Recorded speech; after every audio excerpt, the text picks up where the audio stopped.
第340章，风波再起。噗嗤，汹涌的劲气顺着萧炎手掌暴涌而出，纳兰嫣然喉咙间传出一道蕴含着痛楚之声的闷哼，旋即一口鲜血顺着嘴角滑落而下，鲜艳的颜色映衬着红润的嘴唇，凄艳而妖娆。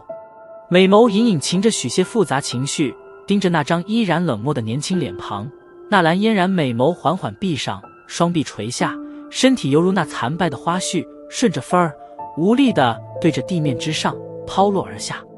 这一刻，满场寂静，所有目光停顿在半空中坠落而下的倩影之上。那些云岚宗的弟子脸庞上布满了难以置信。纳兰嫣然，云岚宗年轻一辈最为出色之人，13岁凝聚气旋，成功晋为斗者，16岁攀至斗师，20岁更是一举登上大斗师之列。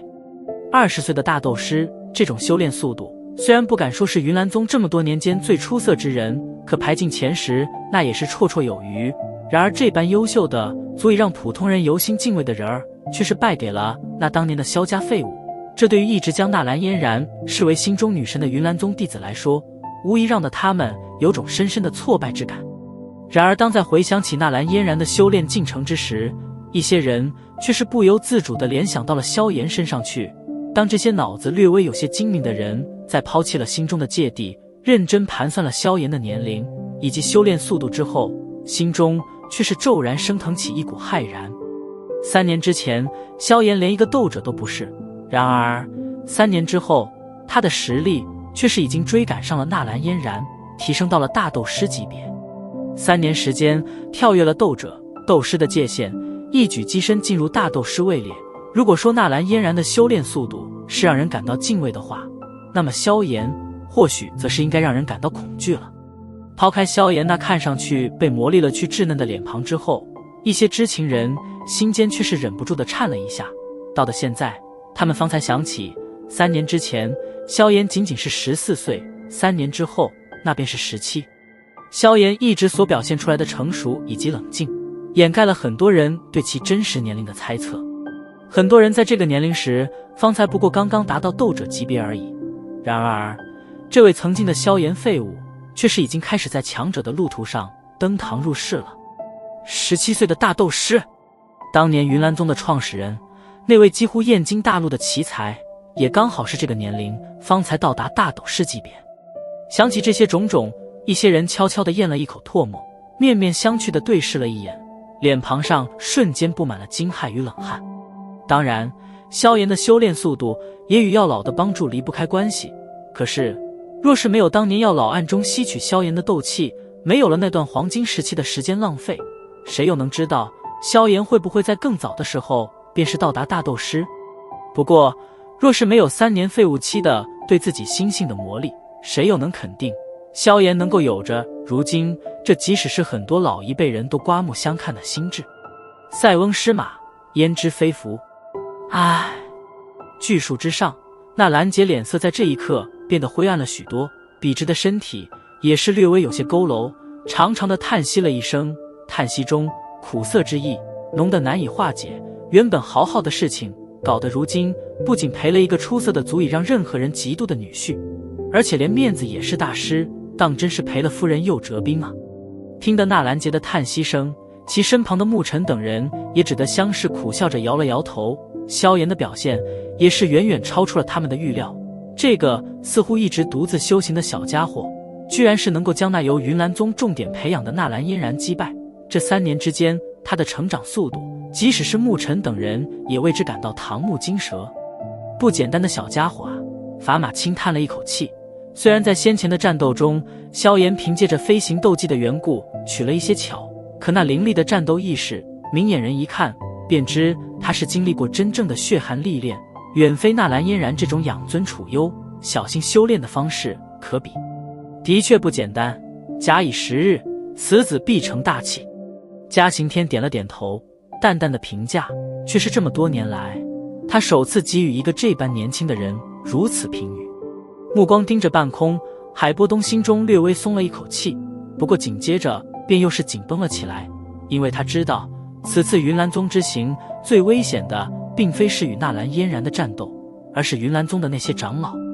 视线下移，瞟过那坐立在石台之上的一干云岚宗长老，特别是当目光扫过那脸色略微有些铁青的云棱之后，海波东眉头也是微微皱了起来，袖袍之内手指轻轻弹动，许些寒气缓缓缭绕在掌心中，随时准备着应付任何突发事故。该死的小子！手掌带着几分怒意，重重拍在身旁的石台上。云冷脸色铁青，他没想到那萧炎竟然如此不给面子，先前他的那道提醒声音竟然是没有半点作用。大长老，接下来怎么办？嫣然已经落败了。一名云岚宗长老苦笑着问道。云冷脸色变幻不定，纳兰嫣然可是代表着整个云岚宗，如今他输掉了比试，无疑会有损云岚宗声望。此时宗主不在，他这个大长老自然是必须想尽办法将这些损失挽救回来。不过在场这么多势力首领，若是没有合适的借口，如何挽救？若是强行来的话，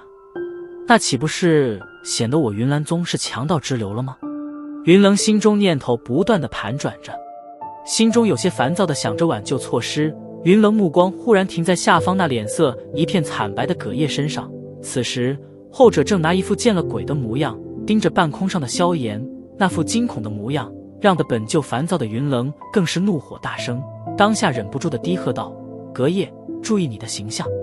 你可是宗内执事。听得云棱的喝声，葛叶浑身一颤，终于是清醒了过来，豁然转过头来，嘴巴哆嗦着，手指颤颤巍巍地指向半空的萧炎，压抑的低低声音中有着掩饰不住的恐惧：大长老，他便是杀了莫城的那个神秘人。葛叶此话一出，石破天惊，石台之上的所有云岚宗长老脸色瞬间大变。萧炎淡淡地望着那坠落而下的曼妙身影，回想着先前纳兰嫣然脸颊上的那抹苦涩凄然，他眼中也是再度闪过许些疲倦。为了这个所谓的3年约定，他离开了家族，离开了那个让得他牵肠挂肚的可爱女孩。如今3年之约终于结束，他的身体乃至灵魂似乎都是在此刻卸下了一个压得他一直喘不过气的重担。终于结束了，轻叹了一声，面前双翼震动，身形也是沿着那蓝嫣然坠落的路线缓缓下降着。在即将落地之前，一道白影忽然从那蓝嫣然怀中飘落而出，顺着风儿对着萧炎飘了过去。顺手捞过白影，萧炎眼睛瞟了瞟，身体却是忽然略微有些僵硬了下来。白影仅仅是一张折叠的极为整齐的白纸，或许是因为无数次的折叠，白纸的边缘部位已经出现了一些破屑小洞。这张白纸萧炎很眼熟，因为当年在那萧家大厅，少年便是从桌上抽出了这张白纸，挥挥洒洒写下了那封让得所有人目瞪口呆的休书。缓缓摊开白纸，略微有些稚嫩的笔迹跃然纸上，目光扫下，那沾染着血的手印在日光照耀下是那般的刺眼。盯着这纸休书好片刻，萧炎方才轻轻摇了摇头，瞥了一眼那即将落地的纳兰嫣然，袖袍一挥，一股劲气凭空浮现，将他的身体驮负着缓缓落在了青石地板之上。捂着胸口剧烈地咳嗽了几声，鲜血从嘴角溢下。纳兰嫣然一手撑地，带着几分倔强的抬头望着站在面前不远处的萧炎以及他手中的白纸，脸颊上的表情一阵变幻，半晌后似是暗中下了某种决定。在众目睽睽之下，纳兰嫣然有些艰难地站起身来，略微有些沙哑的低低声音中有着难以掩饰的苦涩：萧炎，你赢了，按照当年的约定，若是最后比试输了，我纳兰嫣然本该为奴为婢，不过为了宗门名声，请恕我不能如约实现了。反正我在你心中蛮不讲理的印象也已经根深蒂固，那就再让我任性一次吧。现在想来，当年萧家的事，我的方式的确不妥，所以请日后代我与萧叔叔说一声抱歉。话语落下，那蓝嫣然玉手猛地一竖，微微摆动，距离其不远处的一位云岚宗弟子身旁的长剑顿时被一股吸力吸扯而过。手掌快速抓过长剑，那蓝嫣然银牙一咬，玉手摆动，锋利的剑尖便是对着那修长雪白的脖子狠狠劈了过去。啊！纳兰嫣然这突如其来的举动，直接令得广场之上所有云岚宗弟子，包括那些长老脸色大变。他们没想到纳兰嫣然竟然会因为比试输掉而做出自尽的这种事来。不过前者似乎并没有什么说笑的意思，长剑舞动，没有丝毫废话，便是直直对着自己脖子切了过去。此时场中一些长老虽有心抢救，可由于距离缘故，却只能眼睁睁地看着锋利剑刃距离那蓝嫣然脖子越来越近。叮！长剑携带着森冷剑气划破空气，然而就在其即将碰触到那雪白肌肤之前的刹那，修长的双指却是凭空出现，旋即猛然夹下，随着清脆的叮音声，长剑豁然停滞，锋利的剑气在那吹弹可破的脖颈之上留下一道浅浅血痕，鲜血缓缓溢流而下，在雪白的肌肤上留下了刺眼的血痕。长剑被阻，纳兰嫣然猛然抬头，却是瞧见那对淡漠的漆黑眸子。我对收你为奴为婢并没有太大兴趣，所以你也不必做这般事来保全云岚宗声誉。萧炎瞥了一眼那咬着红唇的纳兰嫣然，心中却是忍不住的有些无奈。虽然他胜了纳兰嫣然，可这却并不代表着他能够真的让得纳兰嫣然为奴为婢。不管如何说，纳兰嫣然都是云岚宗的少宗主，那些云岚宗长老是绝对不可能让得他做出这般大损云岚宗脸面的事情。再者，如果纳兰嫣然真的自尽在此处，恐怕云岚宗将会立刻暴怒，两者间的关系则就会真正的成为敌对。这并不是萧炎所乐意见到的事情。3年之约已经结束，日后的我们不会再有任何纠葛。今日你的失败，就全当是当初你采取方式错误的一点代价吧。萧炎淡淡的道，手指夹着长剑，猛然一扯，随手一甩，长剑便是飙射而出，旋即狠狠地刺在先前那名云岚宗弟子面前，剑柄不断摆动。你也知道，这种纸面条约没多大的约束力。轻摇了摇手中的休书，萧炎屈指轻弹，青色火焰从指尖升腾而起，旋即便是将之在纳兰嫣然面前焚烧成一堆漆黑灰烬，随风飘荡。3年前所说的话，今日我再重复一次。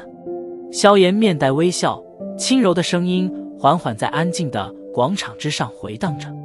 纳兰嫣然，日后你与我萧家再无半分瓜葛，你自由了，恭喜你。